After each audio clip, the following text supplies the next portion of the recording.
बंद करो, हाथ जोड़ के मैं मोदी साहब से गुजारिश करता हूँ। तो बस यार, अब और नहीं तो रिसेंटली जेक पॉल ने फॉर्मर यूएफसी फाइटर और करंट बीकेएफसी चैंपियन माइक पेरी को टीक्यू कर दिया इन दोनों के बॉक्सिंग मैच में। और अब मुझे नहीं लगता कि एमएमए फाइटर्स को बॉक्सिंग मैचेस करने चाहिए, क्योंकि ये चीज़ एमएमए फैंस और एमएमए फाइटर्स दोनों के लिए अनफेयर है। क्योंकि बॉक्सिंग एमएमए का एक पार्ट है और बॉक्सिंग के अंदर जो पंचेस यूज होते हैं वो एमएमए पंचेस से काफ़ी डिफरेंट होते हैं, क्योंकि प्रो बॉक्सिंग के रूल्स एमएमए के रूल्स से काफ़ी डिफरेंट है। फॉर एग्जाम्पल, बॉक्सर्स पंचेस से खुद को डिफेंड करने के लिए बहुत लो स्लिप और वीव करते हैं और ये चीज़ बॉक्सिंग में वर्क भी करती है। लेकिन अगर ये चीज़ एक एमएमए फाइटर एक एमएमए फाइट में ट्राई करेगा तो ये एक बहुत ही अच्छा तरीका है एक हेड किक या फिर एक नी अपने मुंह पर खाने का।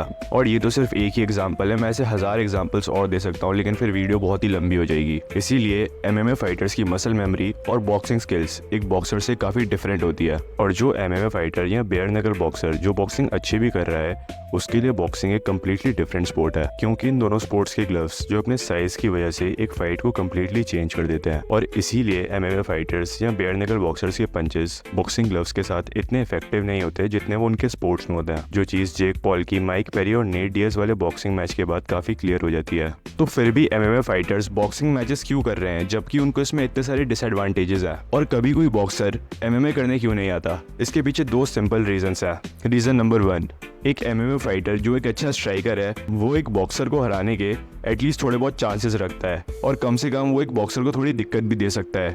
लेकिन एक टॉप लेवल बॉक्सर एक टॉप लेवल एमएमए फाइटर के अगेंस्ट एक राउंड भी सर्वाइव नहीं कर सकता। और ये बात रैंडी कटोर ने जेम्स टोनी को अराउंड 4 मिनट्स में फिनिश करके काफ़ी अच्छे से साबित कर दी थी। रीज़न नंबर 2, पैसा। एक टॉप लेवल एमएमए फाइटर को एक टॉप लेवल बॉक्सर से काफ़ी कम पैसे मिलते हैं और इस बात का अंदाज़ा आप इसी बात से लगा सकते हो कि जितने पैसे एक यूएफसी फाइटर अपने पूरे यूएफसी करियर में कमाता है उससे काफ़ी गुना ज़्यादा पैसे वो सिर्फ एक बॉक्सिंग मैच हार के कमा सकता है। और इस चीज़ का फ़ायदा जेक पॉल काफ़ी अच्छे से उठा रहा है, क्योंकि एमएमए फाइटर्स जिनको पैसे चाहिए और जेक पॉल को ऐसे ओपोनेंट्स चाहिए जो काफ़ी फेमस हो और उनके नाम पर वो टिकट्स बेच सके और उसके लिए उनको हराने के चांसेस भी ज़्यादा हो। और अगर अभी भी किसी को लगता है कि जेक पॉल एक लेजेंड बॉक्सर नहीं है क्योंकि उसने बॉक्सिंग काफ़ी लेट स्टार्ट करी थी, तो वो कम्प्लीटली गलत है। क्योंकि एलेक्स पेरेरा ने किक बॉक्सिंग जेक से जस्ट 1 साल पहले ही शुरू करी थी और देखो आज वो कहाँ है। और भले ही जेक पॉल के पास एलेक्स पेरेरा जितनी नॉकआउट पावर तो नहीं है, लेकिन जब जेक पॉल ने बॉक्सिंग शुरू करी थी उस टाइम पर वो एक मिलियनेयर था और उसके पास world class boxing training, supplements, diet और मोस्ट प्रोबेबली स्टेरॉइड्स का भी एक्सेस था, जो एक एथलीट की ग्रोथ को काफ़ी स्पीड अप कर देता है। तो जेक पॉल को अंडर एस्टिमेट करना एक बेवकूफ़ी होगी।